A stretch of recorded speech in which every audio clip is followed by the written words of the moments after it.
오늘 첫째 시간은 이제 오후에 첫째 시간 제 이제 3강은요. 그 설교 철학에 대해서 이제 나의 설교 철학에 대해서 제가 이제 소개를 해드리고 그 다음에 두 번째 강의 이제 네 번째 강의는 신방과 신방 설교에 대해서 이제 제가 좀 말씀을 제가 이제 제 경험에 따라서 이게 최상이더라. 이제 그거에 대해서 말씀을 나눌 때 참 서로 도움이 됐으면 좋겠습니다. 예. 저의 설교 철학을 소개합니다. 예. 띄워주시기 바랍니다. 성령의 능력으로 저자의 의도를 쉽고 재밌게 전하여 하나님 나라 모델하우스를 세운다. 여기에 보면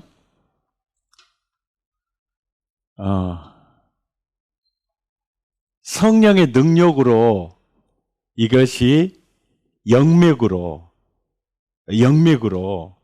이 뜻입니다. 설교는 내 사역이 아닙니다. 진리 가운데로 인도하는 사역의 주체는 성령님입니다. 이게 눈을 열어 진리를 보게 하시는 분도 성령님이시고 우리를 진리 가운데로 인도하시는 주체는 내가 아니고 성령님입니다. 예. 이 설교 사역의 주체는 설교자인 내가 아니고 누구다고요? 성령님입니다. 성령님. 예. 이것을 놓치면 안 됩니다. 내가 설교자다 이게 아니고 설교 사역의 주체는 설교 사역의 주체는 누구다? 성령님이시다. 왜? 성령님만이 진리의 영이십니다. 진리 가운데로 인도하시는 분이 성령님이시고 성경을 보게 하시는 분도 성령님이십니다. 우리는 누구냐면 설교자는 누구냐? 성령의 도구 그 자체입니다. 도구라는 말이 뭐요? 성령의 입이라는 겁니다. 성령이. 그런데 설교하는 시간에 입만 쓰는 게 아닙니다. 심장도 씁니다. 죄송합니다. 대금박도 쓰십니다. 그죠?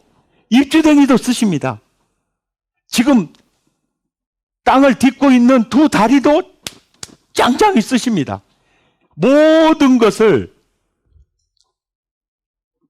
진리의 말씀을 전달하는 도구로 성령님이 나를 쓰고 계시는 겁니다. 이게 나의 주체는 성령님이시고 나는 그분이 사용하는 데 있어서 입노릇, 도구 역할. 인간이니까 인간에게 전하는 메시지이기 때문에 인간을 사용하는 거죠. 내가 거기에 도구인 거죠. 그러니까 설교 사역의 주체는 누굽니까? 성령이십니다. 성령. 성령이세요. 그래서 저의 그 설교학 스승이신 권성수 목사님이 헤던 로빈슨은 저자의 의도를 오늘의 생활에 적실하게 적용하는 이것이 성경적 설교고 이거를 강해 설교라는 명칭을 썼습니다. 그러니까 강해 설교란 헤던 로빈슨이 말하는 설교의 철학입니다. 철학. 그런데 권성수 교수님이 기도도 많이 하시는 분이잖아요. 또 신학 특히 권 교수님의 전공은 해석학입니다. 성경 해석학이에요. 그러니까 제가 그 공부할 때 정우홍 교수님도 성경 해석학이고 권성수 교수님도 성경 해석학이다 보니까 성경을 보는 신학 지평이 굉장히 넓어진 겁니다. 그 굉장히 좋은 스승을 만난 거죠. 이거 어떻게 보면 정우홍 교수 한 사람을 만나기 위해서 혹은 권성수 교수님 한 사람을 만나기 위해서 사실은 유학을 가는 겁니다. 실은 고든을 간다, 어디를 간다니, 그거는 뭐냐면 결론으로 딱 보면 저 사람도 교수인가 할 사람들이 많습니다. 근데 내 인생을 바꾸는 교수 한 사람이 있습니다. 그분을 만나는 그분을. 근데 그 권성수 교수님은 강해 설교가 저자의 의도를 오늘의 생활에 적실하게 적용시켜주는 이게 성경적 설교인데, 이 설교를 강해 설교라는 명칭보다는 가장 합당한 명칭이 있다면 성령 설교다라고 하는 겁니다. 그래서 그분이 책을 낸 게 성령 설교입니다. 이 책을 그럼 표지 한번 보여주세요. 성령 설교예요. 그러니까 이분이 그 강해 설교, 그러니까 저자의 의도를 오늘의 생활에 적실하게 적용시켜주는 설교를 하려고 몸부림을 치면서 보니까 강해 설교라는 명칭보다 더 성경적인 명칭은 성령이 행하시는 성령 설교다는 거예요. 가장 성경적 설교는 성령 설교다. 그래서 많은 사람에게 알려진 강해 설교의 과목도 강해 설교의 이론, 강해 설교의 이론과 실제 이게 하지만은 이제는 강해 설교라는 명칭보다 더 정확한 명칭은 성령 설교다. 이게 저는 굉장히 맞다고 봐요. 나는 이 권 목사님을 만나는 게 내 인생의 횡재였다고 보거든요. 맞아, 성령 설교다. 저자의 의도를 깨닫고 저자의 의도를 주예를 통해서 알아차리고 이 모든 이 일을 행하시는 분이 사실은 성령님이세요. 성령님이 진리 가운데로 인도하시죠. 성령께서 눈을 열어서 진리를 보게 하시죠. 성령님이 예수를 만나게 하시죠. 성령을 체험하게 하시죠. 그러니까 맞아, 강해 설교라는 명칭보다는 이 명칭이 진짜야. 이 명칭이 진짜야. 그래서 이분의 그 설교 철학을 이제 베스트, BEST로 해서 이제 얘기가 나오거든요. 예. 이 책을 한번 읽어보면 많이 도움이 될 것이고, 또 이분이 원래 또 책을 많이 읽으시는 분이라요. 이 책 속에 보면 설교학 논문을 쓰는 데 있어서 자료도 엄청 많습니다. 그리고 또 그 내용 자체가 막 살아있어요. 이 글 자체가 막 살아서 움직이는 게 있어요. 예, 참 귀한 분이죠. 예. 그리고 이분이 그 교수로 있다가 동신교에 부임해가지고 설교를 통해서 교회를 일으켰다라고 봐야 돼요. 근데 그가 행한 설교가 바로 강해 설교인데 성령 설교예요. 그래서 이 강해 설교라는 말을 이분은 이 성령 설교로, 성령 설교다. 그러니까 설교의 주체는 설교자가 아니에요. 누굽니까? 성령이세요. 성령이세요. 예. 성령님이 설교의 주체입니다. 그러니까 설교 사역은 누구 사역이다? 성령 사역이에요. 그러니까 나를 성전 삼고 내 안에 계신 성령님이 그 성령의 음성을 효과적으로 잘 전달하는 도구로 지금 나를 사용하고 있는 거죠. 사용하고 있는 거예요. 그래서 내가 이제 이렇게 이렇게 전하는 것은 사실은 내가 주체가 아니고 나를 성전 삼고 계시는 성령님이 그 도구로 쓰고 있는 거예요. 그것으로 설교 사역이 끝나는 게 아닙니다.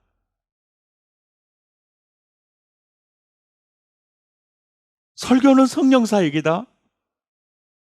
이것은 50% 얘기예요.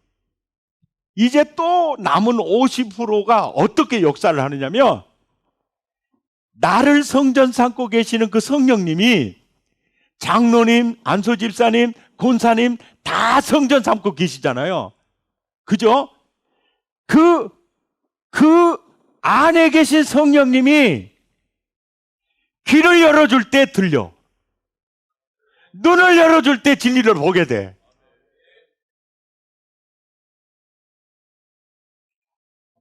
내 안에 계신 성령님이 나를 통해서 성령의 음성을 아무리 전해도 여러분을 성전 삼고 계신 성령님이 눈을 열어주지 않고 진리 가운데 인도하지 않으면 이건 말짱꽝이야.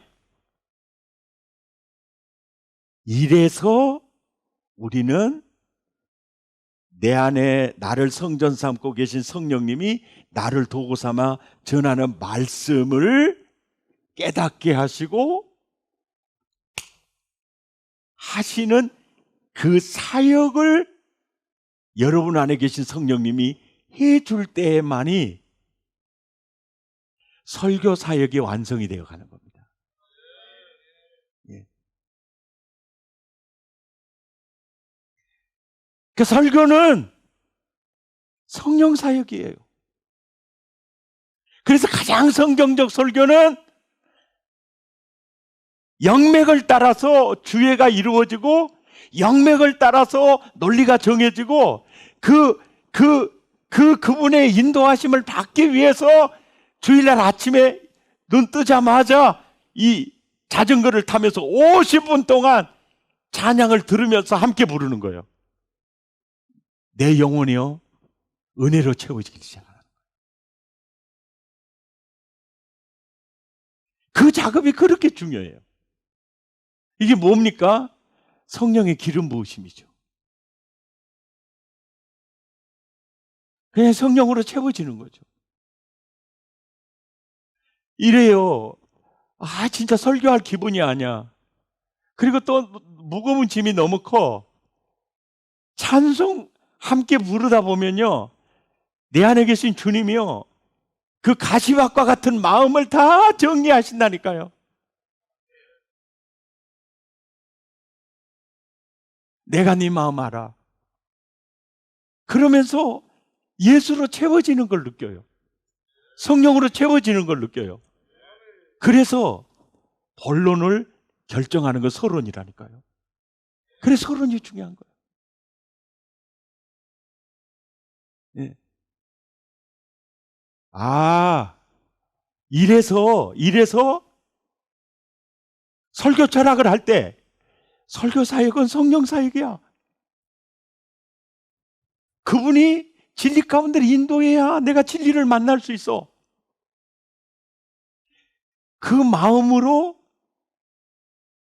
첫 걸음이 성령의 능력으로, 이 말은 성령의 역사로, 성령의 인도하심으로 많이 저자의 의도를 깨달을 수가 있어요.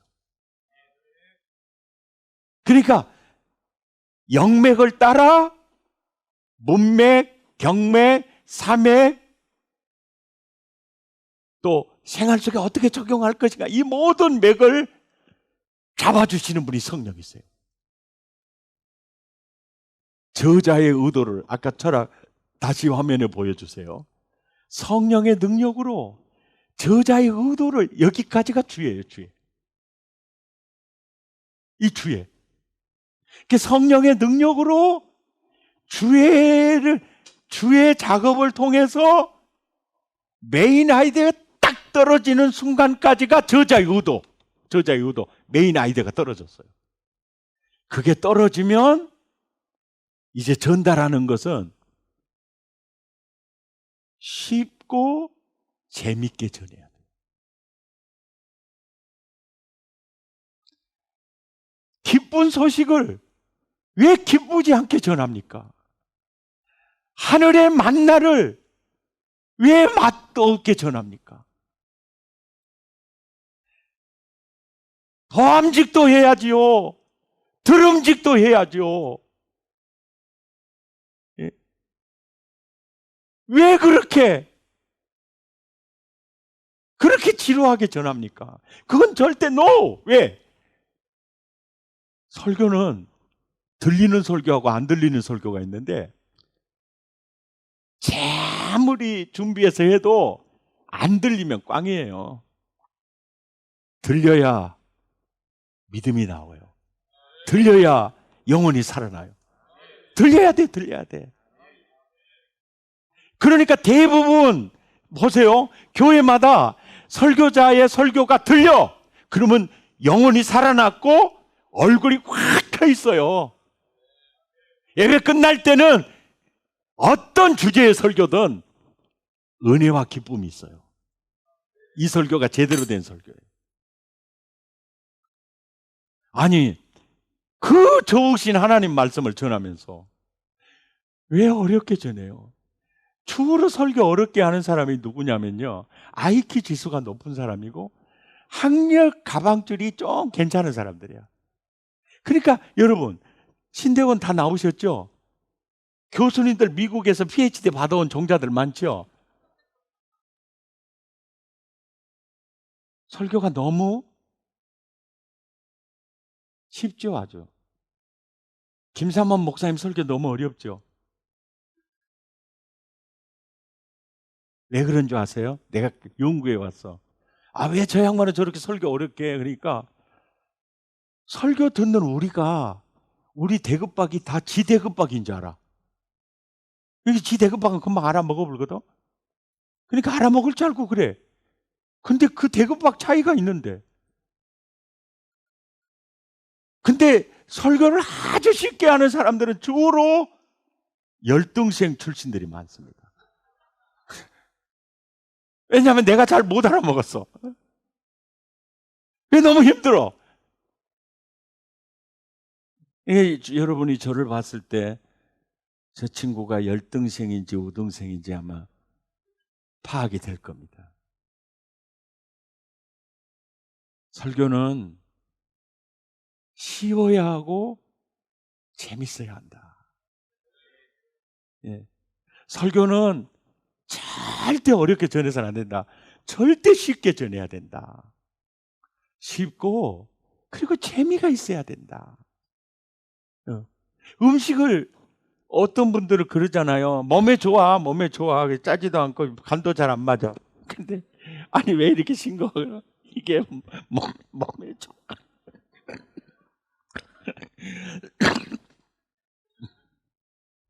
몸에 좋은 건 먹기도 힘든 거야. 그러면 아멘하고 먹기는 먹지요. 근데 이왕이면은 몸에도 좋고 맛도 좋으면 얼마나 좋냐고 이 연사는 주장하는 바입니다. 이거 설교가 그래요. 설교는 정말 쉽고 재밌게 전해야 된다. 예. 쉽고 재밌게 전하여. 이제 목적이 뭐냐면 내가 이것을 너희에게 이르면 내 기쁨이 너희 안에 너희 기쁨을 충만하게 하는 것이다. 수고하고 무거운 짐진 자들아 다 내게로 오라. 내가 너에게 주고 싶은 게 쉼이야. 생명을 얻게 하고 더 풍성히 얻게 하는 게 너를 향한 나의 생각이야. 모세처럼 오늘 당신의 행복을 위하여 지금 내가 이 강론을 하고 있습니다. 아시겠죠? 이것을 신학적으로 성령 안에서 의와 평강과 희락을 누리는 삶으로서 살 때 하나님을 가장 기쁘시게 할 수 있고 이웃에게도 도큐모스가 일어나서 나도 저 사람처럼 되고 싶은 마음이 울컥울컥 솟아나서 결국은 세계의 복음화가 이루어지는 게 이게 하나님의 사업이다. 그래서 내가 제자 훈련하고 내가 설교 사역을 하는 이 모든 그 목적은 하나님의 나라 누리고 하나님의 나라를 나누는 모델하고 세우는 데 있다. 이것을 그러니까 맞아. 처음에 설교할 때는요. 그리스도의 형상이 이루어지기까지 해산의 수고를 해야 되는데 하면서 열심히 하거든요. 근데 그 하나님의 형상과는 거리가 너무 멀어. 근데 나를 봐도 너무너무 멀어. 그러면 설교하는 나도 그리스도의 형상과는 너무 멀어. 그러니까 이제 힘이 이제 쫙 빠는 거예요. 그러면서 어떤 생각이요? 내가 이렇게 예쓰고 해야 될 이유가 뭐가 있을까? 그 슬럼프에 빠져요. 네. 그런데 지수가 높을수록 평강과 희락 지수가 높거든요.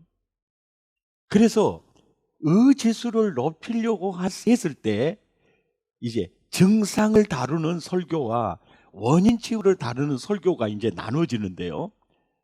왜 오래 참지 못합니까? 왜 온유하지 못합니까? 이건 전부 증상을 다루는 설교예요.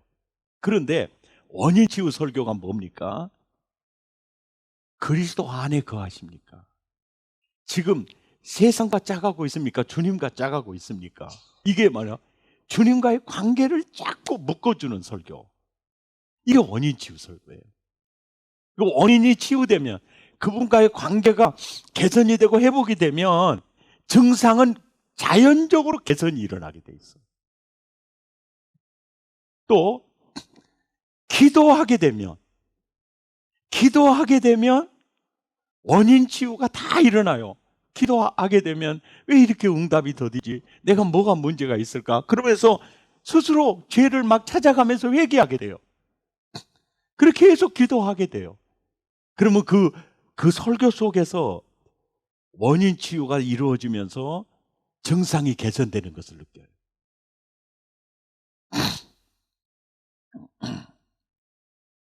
이렇게 설교를 하실 때 원인 치유 설교냐, 증상을 다루는 설교냐, 증상을 다루는 설교를 아주 잘하는 것도 중요하지만 효과는 굉장히 적어요. 오래 참을 줄 몰라서 오래 안 참는 사람이 아니거든. 못 참는 게 아니거든. 사랑 알아요. 온유해야지 알아요. 그런데 그게 됩니까? 그것을 온유할 수밖에 없도록, 인내할 수밖에 없도록, 사랑할 수밖에 없도록 원인, 그 에너지를 공급해 줘야 되거든. 그건 뭡니까? 주님과의 관계요. 그다음에 기도하는 사람으로 만드는 거죠.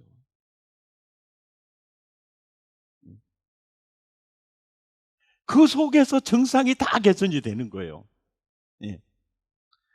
그리고 오늘 여러분에게 그 복음 덩어리 책 줬죠. 이게 십계명 강해입니다. 이게 제자훈련 교재예요. 지금 우리 조일이 목사님께서 그 복음학교 하고 있죠. 예. 이 설교 들은 지 우리 교인들 그렇게 뭐 오래 걸리지 않았거든요. 한 2, 3년 된 것 같은데 마이크 한번 갖다가 그 제자훈련 해보면 어떤 증상이 있는지 한번 말 좀 해봐요. 예, 그 다음에 요한계시록 학교는 이강석 목사님이. 선민 수업하고요. 제가 지금 진행하는 복음학교하고 계시록 학교하고 맨 처음에 그 QR 코드가 있습니다. 그래서 성도님들이 그 QR 코드를 찍으면 목사님의 설교로 바로 연결이 됩니다. 그러니까 평상시에 설거지 하면서도 듣고 성도님들이 기본적으로 하는데 2번 정도는 기본적으로 들으신다 그러시더라고요. 우리 목사님의 설교를 2번 듣는다 그러시고, 그 다음에 책으로 나왔으니까 책을 읽고요. 그리고 뒤에 그 나눔을 위한 질문이 있거든요. 또 그 질문에 답하기 위해서 다시 한번 책을 읽고, 책 여기저기 찾아 읽잖아요. 그래서 책도 2번 정도 읽으시는 셈이 되더라고요. 그러면서 동일한 고백이 뭐였냐면, 저도 마찬가지고요. 저도 이제 목사님 설교 들었잖아요. 근데 목사님이 이런 말씀도 하셨나? 하는, 아니 이런 주옥과 같은 말씀을 내가 못 들었나? 그런 그 깨달음, 성도님들도 마찬가지 동일하게 그렇게 같이 피드백을 하고 나누면서 복음으로 무장할 수 있게 됐고요. 다시 한번. 예, 그리고 지난 설교에 못 들었던 말씀을 새롭게 듣게 되는 모두 동일한 고백이 있었습니다, 목사님. 예. 예, 그리고 아부가 좀 심한 것 같고. 그리고 이제 계시록 하나님의 선민 수업 어때요? 선미 수업 예. 여기 임대호 임대호 목사님이었습니다. 목사님. 네.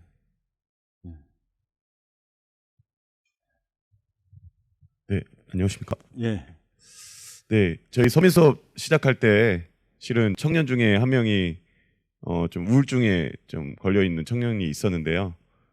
선민 수업 진행할 때마다 이 청년이 회복되어지는 그 시간이 있었는데, 특별히 선민 수업에 참여하는 분들이 그 질문 내용과 또 겪었던 여러 가지 성경 사건들을 자신의 간증으로 잘 이렇게 표현해내는 그 나눔 시간을 통해서 정말 회복해야 되는 역사가 일어났습니다. 그리고 지난주에 이제 종강을 하게 되었는데요. 그 청년이 다시 또 이 선민 수업을 들었으면 좋겠다고 이렇게 고백한 경우도 있었고요. 저도 개인적으로 설교자로서 선민 수업을 하면서 주옥과 같은 그 예화들과 좋은 말씀들, 또 특별히 나눠주셨던 삶에 겪었던 고난과 여러 가지 그 간증들을 나눠주셨던 것들이 저에게 큰 도움이 되는 귀한 시간이었고요. 그리고 특별히 복음이었다, 이렇게 말씀드리고 싶습니다. 감사합니다. 예, 이제 그 요한계시록 학교요. 네, 안녕하십니까. 저는 이광석 목사입니다. 그 요한계시록 학교 클래스를 이번에 맡아서 제가 진행을 하게 되었습니다.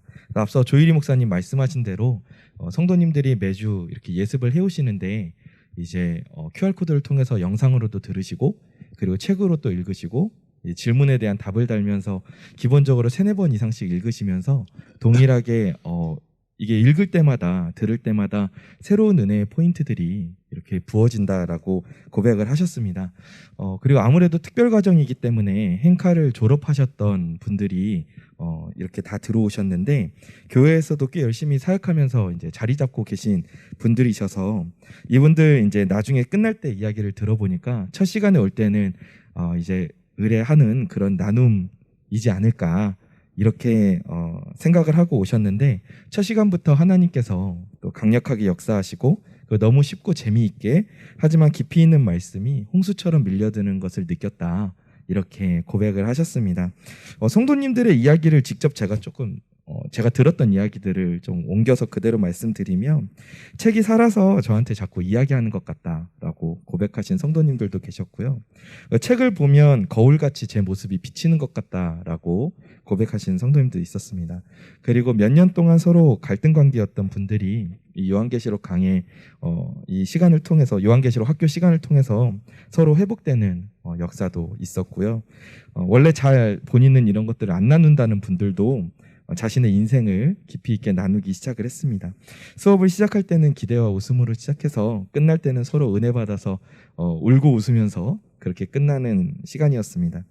1권을 맞춰가면서 책이 줄어드는 게 아깝다고, 2권은 언제 나오냐고 빨리 읽고 싶다고 성도님들이 재촉하셨고, 또 7교회를 직접 가보고 싶다면서 전체 5학기가 끝나면 터키로 성지순례 졸업여행을 좀 가고 싶다고.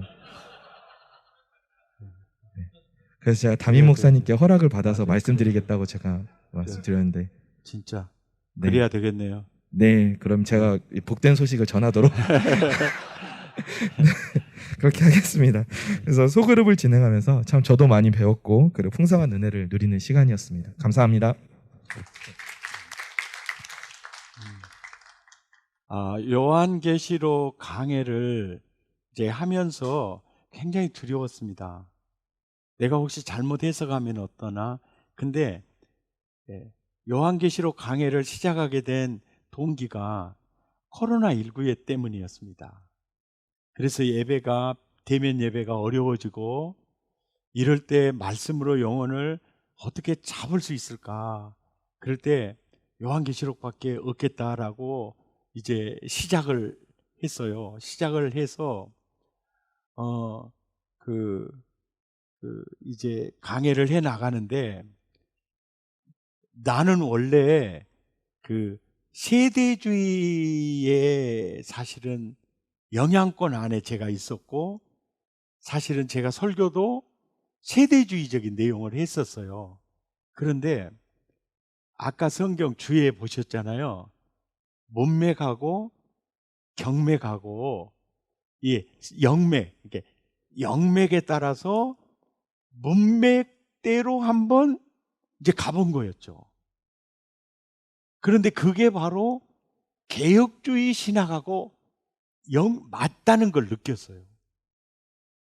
예, 이게 맞다는 걸 느꼈고, 그리고 이제 혹여나 이제 공격이 들어오면 어떨까 했는데, 계시록을 강해하는 모든 목사님들의 생각은요, 다 이렇게도 해석할 수 있겠구나로 수용성이 다 있다는 걸 느꼈어요. 예. 그러니까 목사님, 저는 계시록 설교만 20년 했어요. 그런 전주에 어떤 목사님이 계세요. 선배님이신데. 근데 나 목사님 계시록 강해 계속 듣고 있어요. 근데 목사님 계시록 강해 참 좋은 것 같아요. 근데 20년 했다 가니까 전 너무 부족해요. 지금 이거 하면서도 내가 잘하고 있는지 모르겠어요. 근데 목사님, 계시록 강해를 하시는 분들은 해석에 대한 다른 견해에 대해서 굉장히 수용성이 있습니다. 그러니까 미래에 안 가본 사안에 대해서 해석을 할 때는 다양한 견해가 존재합니다. 그러니까 목사님이 그렇게 설교하는 것은 그거는 목사님의 하나의 해석으로 이렇게 받아들이게 되고, 또 안 맞은 것은 연구 자료로 다 놔두게 됩니다. 그러니까 목사님 그렇게 강의하면 뭐 문제가 없을 것 같습니다. 이제 이것이 있었는데, 우리 교인들이 받은 은혜가 컸습니다. 예, 우리 교인들이 받은 은혜가 컸고, 계시록이 열리니까 성경 전체가 뚫리는구나. 그래서 이것을 교인들에게 요한계시록 학교로 해야 되겠다. 그러면서 이렇게 5G 스타일이죠. 영상으로도 듣고 책으로도 듣고 모여서는 나누기만 이렇게 하니까 나누기만 하거든요. 제가 이강석 목사님 지금 THM 1학기 차인데, 제가 이 목사님은 요한계시록 어떻게 설교할 것인가, 이 주제로 THM 논문하고 발전시켜서 THD까지 가면 좋겠다. 그래서 그렇게 쓰기로 했는데, 제가 정우원 교수님, 박태용 교수님, 김지혁 교수님 같이 어제 식사하면서 우리 이강석 목사 논문 주제를 그렇게 잡았는데, 교수님들 생각은 어쩌냐니까, 많은 사람들이 다른 성경보다 요한계시록 설교를 많이 안 하니까 굉장히 메리트가 있을 것 같다. 그 논문이 굉장히 좀 잘 사용될 수 있을 것 같다. 그렇게 했는데, 목사님이 계시록 설교 원고 정리를 다 하시거든요.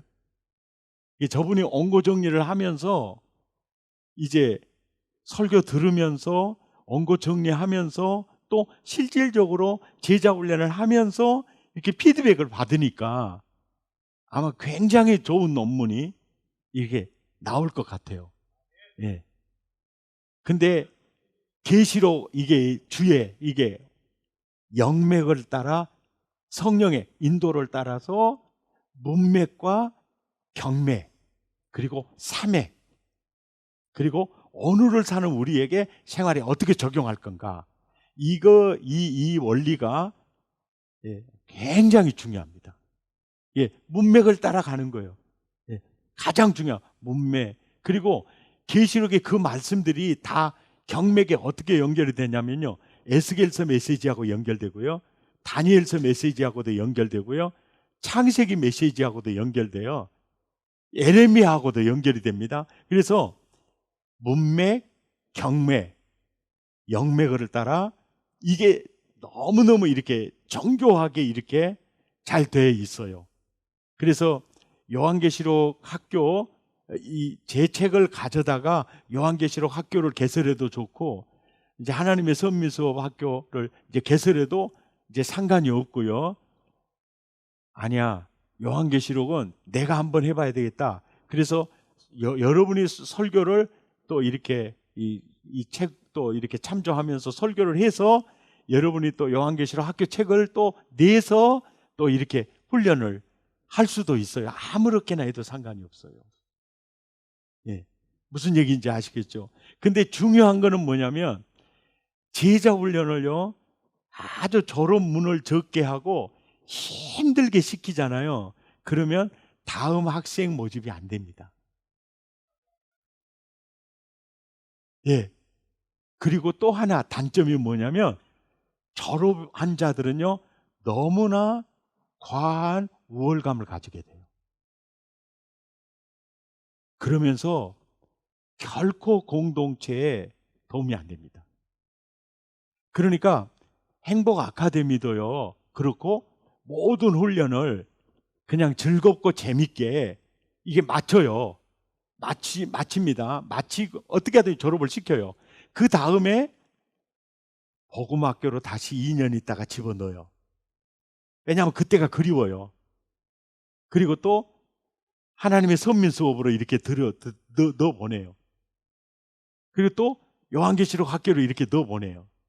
그러면 그냥 그 영상을 통해서 듣고 책을 통해 준비하고 그때 와서 이렇게 나눌 때 진리도 발견하지만 많은 내적 치유가 일어나요. 그러니까 이러면서 훈련은 주님 재림해서 만나는 순간까지 훈련 프로그램을 이렇게 갖추고 돌리면 이게 제일 좋습니다. 어떤 훈련 프로그램 하나나 둘 있고 그걸로 끝이 나면요 3년 지나면 흐트러져요. 그러니까 계속 흐트러지면 다시 이 과목으로 넣어서 또 그 행복한 시간을 보내는 거죠. 또 끝나면 또 그리워져 이렇게 보내요. 그러니까 복음학교에 2번 들어가도 재밌고요 3번 들어가도 재밌습니다. 행복 아카데미도 마찬가지고요. 그리고 설교 들을 때 나 이 말 못 들었는데 이 말도 있었네. 왜 그러냐면요 아무리 은혜를 사모하는 사람들이 설교를 들어도요 생각이 왜 출장 가느냐면요 너무 은혜가 되니까 그 은혜의 말씀을 묵상하거든요. 그리고 새길 때 나는 다른 말하고 넘어가 버려서 그래요. 그래서 설교 시간에 못 듣는 얘기를 영상을 통해 들을 때 이런 말씀도 있었네 이게 나오는 거예요. 대부분 보면 생각이 출장 가서도 되지만 주님이 나를 터치할 때 그걸 묵상하고 있는 거예요 지금요. 그리고 그 말씀을 새기고 있다고. 그럴 때는 귀가 있어도 안 들려요. 그런 것들이 이제 나중에 이렇게 들리게 되죠. 제가 지난번에 그 해피 네트워크 모임에서 전주에 계시는 목사님이 이런 얘기를 하셨어요. 목사님, 행복 아카데미 교재는 휴대폰으로 보면 2G 폰이에요. 그러니까 3G, 5G로 만들어야 돼요. 이런 얘기를 하셨어요. 그래서 내가 어려운 얘기는 저 못 알아먹거든요. 그 말이 뭔 말이에요? 그러니까 그 말이 요즘은 듣는 시대예요. 듣는 시대예요. 이거를 오디오북으로 좀 해줘야 되면은 얼마나 좋을까요? 그때 내가 그걸 주님의 음성으로 들었습니다. 그렇구나. 요즘 셀러리맨들 이렇게 직장에 나가면 운전하는 시간 있잖아요. 그때 이렇게 유튜브를 통해서 이거 들으면 쓰겠구나. 그러면 이게 계속 출근하면서 퇴근하면서 듣고 그리고 교재에 또 시간 나면 읽으면서 나눔을 위한 질문 그것을 해놓고 모여서 나누기만 하면 굉장히 효과적인 훈련이 되겠구나. 그래가지고 그 다음에 만든 교재가 십계명 강해를 해보니까 우리 교인들이요 굉장히 은혜를 받았어요. 이 십계명 강해하면은 이 사람들이 나는 교리 설교고 이 계명 설교는 다 싫어할 줄 알았거든요. 근데 너무너무 교인들이 좋아한 거예요. 그러면서 딱 깨달은 게 뭐냐면 십계명이 보자기는 율법인데 내용은 복음이구나. 이거 완전한 복음 덩어리구나. 그러니까 복음을 들을 때 살아나는, 영혼이 살아나는 거예요. 그래서 이 교재가 복음학교 교재입니다. 그 십계명 강해 훈련하면 누가 안 오잖아요. 복음학교 하면은 오는데 오면 이 십계명이에요, 이것이. 근데 보세요. 이제 우리가 전할 때 율법을 전하면 전할수록 사람은 짱아치 돼요. 짱아치 된단 말 아세요? 완전히 쫄아가지고요, 쪼다대어버려요. 완전, 그러니까 율법을 전하면 전할수록요, 막 내 죄만 막 살아나고요, 나는 완전히 쪼그라져 짱아치 돼버려. 그러니까 율법을 기가 막히게 설교하고 막 이렇게 막 율법 설교를 많이 하잖아요. 그러면 세상에서 일주일 동안 굉장히 고생하다가 뭐 주님 만나서 뭐 힘을 얻으려고 왔는데 또 율법의 방망으로 조져보니까 그 영혼이 머리 둘 것이 없어요.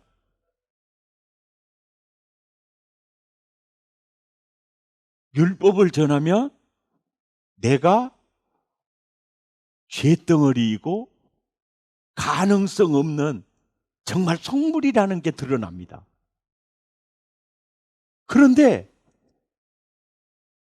그러니까 예수께서 나를 위해 죽으셨구나. 그래서 그분이 생명의 성령의 법이 되셨구나. 그래서 바울은 그리스도 안에서만 발견되어진다고 하는 것은 뭡니까? 나는 살면 살수록 참회력을 쓰는데 죄인 중에 괴수야. 근데 내가 살 것은 생명의 성령의 법이고 그리스도 안에서만 있으면 나는 어덩어리구나. 이게 복음주의입니다. 복음주의. 예. 복음주의. 그러니까 복음을 전하면 전할수록 영혼은 살아납니다. 그러면 분명히 십계명은 십계명을 풀어서 설명한 게 율법이거든요. 그러니까 율법의 노른자이가 십계명이에요. 그런데 어떻게 십계명을 설교하는데 복음이 막 보이고 하나님의 사랑이 막 보이고 우리를 행복하게 원하시는 그 마음이 막 이렇게 솟구쳐 오르는 거예요. 그걸 전하는 겁니다. 그걸 전하면 계명이 아니라 복음이 되는 거예요. 자, 쉽게 말하면 나 외에 다른 신을 너에게 두지 말지니라. 왜 이렇게 말씀하셨지? 아담 봐. 나 외에 다른 신 두는 순간 그 인생이 어떻게 무너졌는지 봐. 나는 네가 에덴을 누리기 원하지 죄 속에 저주의 늪 속에 마귀의 쫄개로 사는 게 원치 않아. 그것을 염두에 두고 너는 나 외에 다른 신 두면 안 돼. 그러면 너 인생도 놓치지만 너의 후손 대대로 놓치는 거야. 그 하나님의 마음을 깨닫고 전하니까 일계명이 놀라운 복음이 돼버리는 거예요. 그러니까 구약의 표면적 말씀 속에 이 말씀을 하시는 의도가 뭘까? 저자의 의도를 딱 알아차리면 오늘 내 행복을 위하여예요. 이걸 전하면 계명도 복음이 돼요. 계명도 아니 가인이 동생 아벨을 쳐 죽였는데 왜 가인에게는 그 다른 사람이 만나면 가인도 딱 쳐 죽여야 되는데 왜 그 죽임을 당하지 않도록 이 표를 이렇게 허락해 주셨느냐? 이게요, 이게 하나님의 마음입니다. 하나님의 마음에는 가인을 살리고 싶은 거예요. 동생을 죽이는 그 죄인이라도 나는 너를 살리고 싶은 거예요. 이 하나님의 마음을 전하면 구약의 모든 성경이 복음이 되는 겁니다. 왜 이렇게 말씀하시지? 오늘을 향한 나에게 주님은 뭘 원하시지 보면 그 속에 그 하나님의 마음이, 저자의 의도가 들어있는데 그거를 딱, 이거구나. 이게 이제 주에 끝나는 거예요. 메인 아이디어 딱 끝나는 겁니다. 그래서 하나님의 마음이라는 책을 보면은 다 구약의 복음이에요, 복음. 그 부분을 전하면은 이게 복음이에요. 그러니까 미국 가서 컨퍼런스 하면서 이렇게 우리 동창인데 공부 잘해서 유학 갔어요. 거기서 PhD를 받았는데 이제 이런 얘기 하더라고요. 아니, 백 목사. 아니, 어떻게 십자가와 부활만 전해? 어떻게 전하냐? 왜 십자가와 부활만 전하냐? 그러니까 그분은 복음하면 예수님의 십자가와 부활만 복음으로 알고 있어요. 예. 왜 구약의 여인의 후손을 약속했어요? 왜 가인이 아벨을 죽였을 때 또 셋을 줬을까요? 여인의 후손이 오시는 길목을 열기 위해서예요. 그리고 그 속에 바로 예수가 있고 바로 당신이 있었어. 이걸 말하면 그게 복음인 거예요. 노아 시절에 세상의 죄악이 관영했을 때 하나님이 노아에게만 은혜를 베풀었어. 그리고 방주를 예비하게 했어. 노아만이 아니요. 그 속에 아브라함도, 다윗도, 그 속에 예수도, 그 속에 베드로도, 그 속에 나도 있었어. 나의 구원이 하루아침에 이루어지는 게 아니에요. 수천 년 전부터 그분의 계획 속에서 이루어진 그 은혜. 이게 은혜요. 그러면 복음인 거예요, 복음. 네. 이 복음을 전하면 전할수록 사람이 살아나요. 율법을 전하면 전할수록 무너집니다. 하나님의 나라를 누릴 수가 없어요. 나 같은 사람이 이렇게 되거든요. 분명한 설교 철학, 성령의 능력으로 저자의 의도를 주의 메인 아이디어가 딱 떨어지면 쉽고 재밌게 전하여 하나님 나라를 누려야 보여줄 수 있잖아요. 그래서 하나님의 나라를 누리는 자로 이 말을 다른 말 하나님 나라 모델하우스로, 이것이 네가 세상의 빛이다. 이 말은 흑암의 권세 속에 네가 내 나라다, 그 뜻이에요. 아멘이죠. 이거에서 제 설교 들어보면요, 이 철학이 그대로 스며들어 있어요. 예. 무슨 설교를 하든지 쉽고 재밌게 전하여.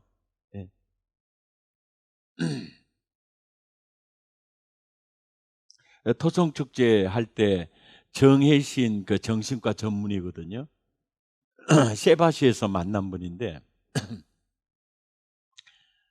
그 대선 주자 3명 상담했고, 그 다음에 세월호 유족, 그 다음에 천안함 유족들 이제 상담했고, 정신과 전문의로서 상담한 수가 8,000명이니까요. 거의 그 치유상담연구원의 정택기 교수님만큼 그 사람을 임상 상담을 하는 분입니다. 이제 그분의 그 세바적 강의 15분 동안 그 먼저 틀어주면서 당신은 옳다, 당신은 옳다, 이 내용을 이제 틀어주는 이유가 주일학교 사역을 하거나 세일 사역을 할 때 정신과 전문의의 어떤 그 강의를 이용을 한 거예요. 네. 그 강의를 이용을 한 겁니다. 그리고 그 이렇게 누군데 갑자기 이름이 생각이 안 나네. 뇌과학자. 내 아이의 뇌에 아름다운 히스토리, 내 아이의 뇌에 무슨 히스토리를 심을 것인가. 예. 그런데 그 히스토리는 태중에서부터 이게 들려져요. 내 아이의 뇌에 이제 어떤 히스토리를 심을 것인가. 이제 사랑의 교회 같이 이제 사역하면서 조일이 목사님 같은 경우에 이제 같이 이제 지금 현재 있는 교육자들 중에 제일 오래됐는데 내 원칙이 그거거든요. 좋은 말을 많이 들으면, 좋은 모습 많이 보고 좋은 말 많이 들으면 사람 좋아져요. 사람은 뭘 보고 뭘 듣느냐에 따라서 사람이 달라지거든요. 그게 변해요. 그래서 저녁 예배 같은 경우에도 학습 희열도를 어떻게 높일 수가 있느냐, 뭐 이런 강사들도 이렇게 다양하게 이렇게 불려요. 이게 이 공부를 또 재밌게 할 수 있도록 이게 부릅니다. 이제 그런 강사들의 원리를 이렇게 잘 듣다 보니까 내 아이를 이렇게 좀 키워야 되겠다는 생각을 많이 하게 된 것 같아요. 또 내외가. 근데 그게 이제 이런 얘기를 하더라고요. 저 사랑의 교회에 와서 지금까지 저는 이제 이런 얘기, 횡재했다 그래요. 횡재했다고. 예. 그런데 그 아이들을 키우는 데 있어서 굉장히 중요한 게 어렸을 때가 굉장히 중요하거든요. 어렸을 때 얘가 이게 매우 중요해요. 매우 중요한데, 그래서 그 아이들에게 복음을, 그리스도의 말씀을 들려줘야 믿음이 소성됩니다.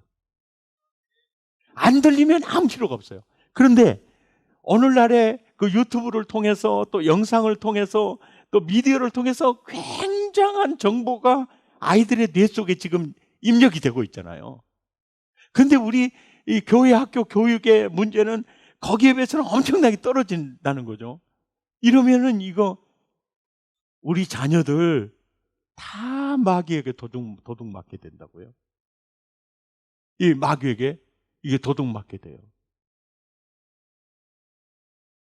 그래서 이 코로나 시작함과 동시에 이제 교육관을 건축을 하기를 시작을 하고, 그리고 이렇게 이렇게 태영아부부터 유아부, 또 유치부, 또 유년부, 초등부, 이제 중등부, 고등부, 이 예배실에 서울 사랑의 교회처럼 3단 영상을 다 세팅을 했어요.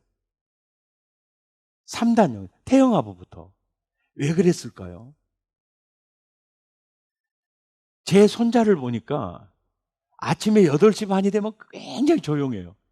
얘들이 왜 울다가 이리 조용하지 하고 나가보면 뽀르나 TV 보고 있어요. 가만히 보고 있으면요, 그 영상이 아이들의 혼을 다 빼가더라고. 자, 지금 우리 아이들이요, 그런 영상 시대에 살고 있어요. 어린이 여러분, 제가 동화해 드릴게요. 원맨쇼 끝났어요. 왜요? 벌써 영상 문화를 이게 어렸을 때부터 이렇게 그게 익혔는데 이게 뭐가 되겠어요? 그러니까 교회에서는 화면이라도 커야 되잖아. 화면이라도. 예? DVD 보는 거하고 같겠어요. 예? 영화 극장에 이걸 하는 거예요. 이걸. 우리 아이들에게 복음을 그들의 뇌에 어떻게 심을 것인가? 작년이 해야 될 수 있는 최대한 대로 그거를 갖추는 것이죠. 그리고 또 하나, 이제 보세요. 청소년들에게는 청소년들 주로 여러분 중고등부 왜 나온 줄 아세요? 남자친구 여자친구 만들려고 나와요. 그거 부인 못해요. 수련회 왜 가요? 은혜 받으려고? 웃기는 말 하나 꼬셔보려고 하는 거예요. 그러면 또 얘들이 야 수련회 가자 수련회 가자. 근데 가면 뭐 하는데 야 예쁜 학생들 많아 해가지고 막 꽂혀가지고 가는 거예요. 그러면 양아치들 또 와. 그리고 아주 그 늑대들이 오자는 늑대들이 싹 너가 있냐. 그러고 이제 먹잇감을 찾아 와서 이제 먹잇감을 찾아요. 그러면 그들을 사로잡으려면 방법은요. 그들의 가락 문화에 맞춘 멜로디 문화, 이 문화를 통해서 그들을 잡아야 돼요. 그러니까 그들은요. 예수님 찬양을 하는지 하나님 찬양을 하는지 가사는 아무 신경 안 씁니다. 드럼 소리, 기타 소리, 그리고 가락 이것에 너무 좋은 거예요. 랩 너무 좋은 거야. 그러니까 정신없이 흔들라면 예수님 예수 대고자 막 하는데 뭐 그건 몰라. 뭔 말인지를 몰라. 이게 진짜 한참 이제 찬양을 보세요. 1시간 뭐 그것도 서론이 있어요. 처음에는 본론으로 못 들어가. 그러다 하다가 말다가 어떻게 아달이 돼가지고 이제 본론으로 들어간다. 그러면 이제 찬송 속에 취해요. 양아치들도 취합니다. 그러면 나중에 템포가 천천히 뭐 이제 보혈을 지나 예수님 품으로 계속 불러. 이게 뭔 말인지도 모르고 부르고 자빠졌어요. 보혈을 지나 예수님 품으로, 보혈을 지나 예수님 품으로. 그리고 우리 통성으로 기도합시다 그러면 나 예수님 만나게 해주세요. 나 하나님 만나고 싶습니다. 우리 주의 세번으로 기도합시다 그러면 거의 기도해요. 엎드려 자빠져 있지. 그럼 살짝이 다가가요. 야, 내가 기도 가르쳐 줄게. 하나님, 험한 세상 나 혼자 헤쳐나가기 어려울 것 같아요. 정말 저는 하나님의 도움이 필요합니다. 하나님 내 손 잡아주세요. 그렇게 기도해라. 하나님, 나는 하나님이 필요합니다. 나는 너무 약합니다. 나는 죄만 짓고 살았습니다. 그래서 나는 구주 예수가 필요합니다. 구원자가 필요합니다. 하나님 내 손 잡아주세요. 다른 기도하지 말고 너 그 기도만 해라. 그리고 또 찬양합니다. 그리고 또 기도합니다. 하나님 내 손 잡아주세요. 그러면은 저녁 먹고 밤 11시까지 지금 그렇게 지냈잖아요. 근데 놀라운 것은 찬양하는 시간만큼 기도하는 시간만큼 성령을 주지 않겠느냐. 이 약속 정확해요. 예수 몰라. 그런데 성령이 그 마음을 딱 터치하잖아요. 그러면 딱 달라진 게 뭐냐면 마음이 부드러워져 버려요. 예, 에스겔서 말씀처럼 마음이 부드러워져 버려요. 그래서 그 중고등부실이나 유년부, 초등부 이런 그 실에 영상 조명 이것은요 뮤직 비디오 촬영할 수 있는 수준으로 만들어 놓은 겁니다. 예.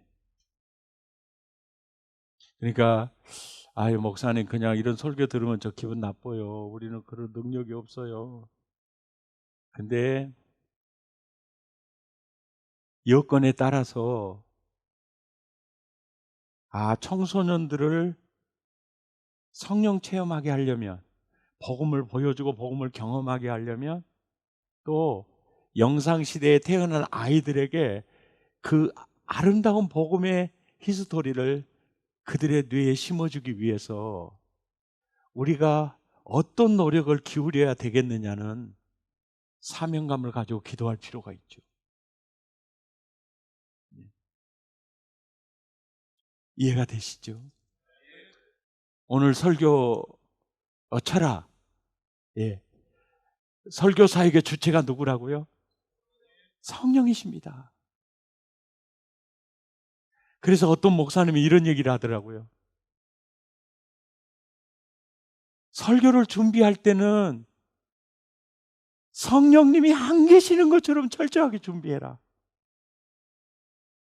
그리고 설교가 시작이 되면 설교 준비한 건 아무것도 없고 이제는 내가 의지하리 성령님밖에 없는 것처럼 그렇게 설교해라. 그래서 여러분 할 수만 있으면 아이 컨택을 위해서요. 설교 준비한 거 강단에 절대 가지고 올라가지 마십시오. 여기서 우리 목사님들 지능 가지고 가면서 나는 쪽지 만들기 싫어서 가지고 갑니다. 그리고 이 화면 때문에 하는데 거의 옹고 치중은 안 합니다. 옹고 제발 가지고 가지 마십시오. 그냥 곽선희 목사님처럼 한 장에 요약해가지고 그거 들고만 가십시오. 그것만. 아니 목사는 그러다가 설교 잊어버리면 어떻게 해요? 잊어버리면 내가 좋은 비방을 가르쳐 드릴게. 설교 중에 온 거 잊어버리면 비상 찬송을 가지고 가. 그래가지고 여러분 설교 듣기 힘드시죠? 저도 하기도 힘들어요. 우리 찬송 한 장 부르러 갑시다. 그래가지고 그 주제에 맞는 찬송을 불러요. 그러면서 어떻게 해요? 하나님 나 잊어버렸는데 어떻게 하면 쓸까요? 이게 이제 느헤미야의 기도야. 묵도를 해 하시오. 어떻게? 그러면 대부분요 찬송 중에 성령의 조명이 있어요. 근데 이 비상 찬송을 쓴 적은요 5년에 한 번이나 있어요. 없어요. 그리고 꼭 해야 될 온 거 잊어버린 거 있죠? 잊어버렸잖아요. 그러면 그 시간에 못 했잖아요. 그러면 그것을 설교 파일, 준비 파일에 넣어놔요. 그러면 또 꼭 쓸 때가 나와요 또. 아 이때를 위함이었군요. 그때 잊어버리게 하는 거예요. 이게 있어요. 이게 왜 들리는 설교를 하려고 하면은 완전히 이 원고가 내 인격이 되고 사상이 되게 하고 쪽지만 딱 들고 올라가서 그냥 막 원고 없는 것처럼 오직 성령님만 계신 것처럼 이렇게 설교를 이렇게 열정적으로 요즘 설교자들 너무 점잖해졌거든요. 안 그럽니다. 여러분 불이 있어야 됩니다. 열정이 있어야 돼요. 능력이 없으면 열정이라도 있고 소리라도 질러야지. 능력도 없으면서 소리까지 약하고 그러면은 장사가 되겠어요. 국민 여러분 아멘도 안 하고 그러면 그럴수록 강의는 더 길게 해버릴 수가 있어요.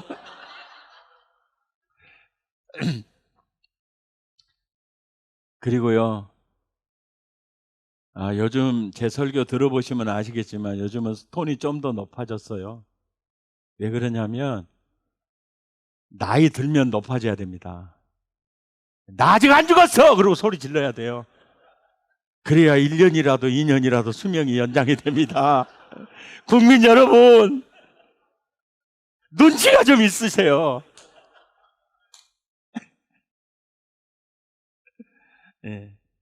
근데 제가 톤을 높이는 이유는 내가 목사님들한테 좋은 모델이 못 되겠구나. 왜냐하면 우리 목사님들이 나보다 더 원로 목사님처럼 하더라고요.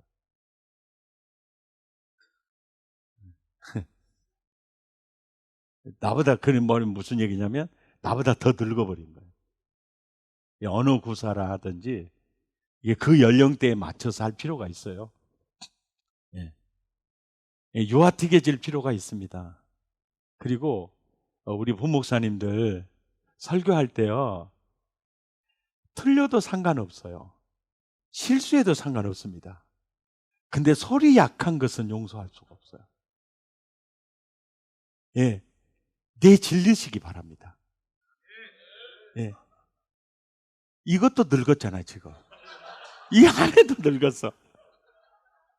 그래서 제가 가끔 설교하다 보면은 할렐루야 그러면서 두려워하지 말라 내가 너와 함께함이니라 놀라지 말라 나는 너의 하나님이 됨이니라 가끔 미친 사람처럼 외칠 때 있습니까? 없습니까? 있죠. 자주 있어요. 그럼 목사님 저러지? 그러면서 시선이 쏠리는 거예요. 그게 뭐예요? 뭔가 경직된 내 자신을 지금 부수는 겁니다. 내 자신을 부수는 시간이에요. 그 특성, 그러니까 자신감 왔다 갔다 해버렸어. 이제 3페이지 해야 될 거 5페이지 해버렸어. 이제 넘어가 버려가지고 3페이지가 넘어가 버렸어. 열심히 해. 하다가 해가지고 이거 보다가 4페이지가 같이 따라서 넘어가 버렸네. 4페이지 다시 하겠습니다. 이렇게 설교하면 폭소가 터지겠죠. 그걸 유머화 시키는 거예요. 그러면서도 자, 그 실수를 그건 누구나 할 수 있는 거잖아요. 그러면 아주 재밌는 지금 유머잖아요. 그것을 유머로 확 희석시키면서 반복 설교를 할 수가 있다는 거죠. 모든 거를. 예. 실수, 설교자, 이 담임 목사가 돼서도요, 우리 장로님들 어떻게 생각할까? 너무 그 의식하지 말고요. 그리고 설교 시간에 장로님 얼굴 보지 마세요. 보지 마세요. 그리고 정말 정필도 목사님한테 배운 건데요. 설교 안 듣는 사람은 절대로 보지 마세요. 왜요? 눈 감고 있거나 일하고 있거나 벌써 눈은 떠 있는데 당달봉사야. 생각이 출장 간 사람이거든요. 그 사람은 설교자의 힘을 쫙쫙 빼는 사람입니다. 의도적으로 보지 마세요. 그래서 정필도 목사님 이제 부임해서 청빙 받아서 가면 부탁하잖아요. 15년, 10년 되기 전에는 내 자리 잡았다는 생각 절대 하지 마라. 나는 10년 지나니까 나를 목사로 받아들여 주더라. 근데 그거는 정필도 목사님 얘기고, 나는 교회를 개척하고 15년이 지났을 때 교인들이 나를 목자로 받았어요. 15년이었어요. 예. 그 말 한마디 해주고, 또 설교할 때 절대로 설교 안 듣는 사람은 보지 마라. 그 순간에 감성이요, 사탄의 점령을 당하면서 분노가 막 솟구쳐 흐르면서 펀치가 나가기 시작을 합니다.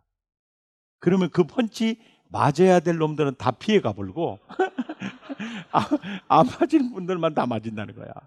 그러니까 설교 잘 듣는 사람 3명, 5명, 그 사람들만 번갈아 가면서 그냥 즐겁게 설교해라. 재밌게. 설교 잘 듣는 사람만 까꿍 하면서 설교해라.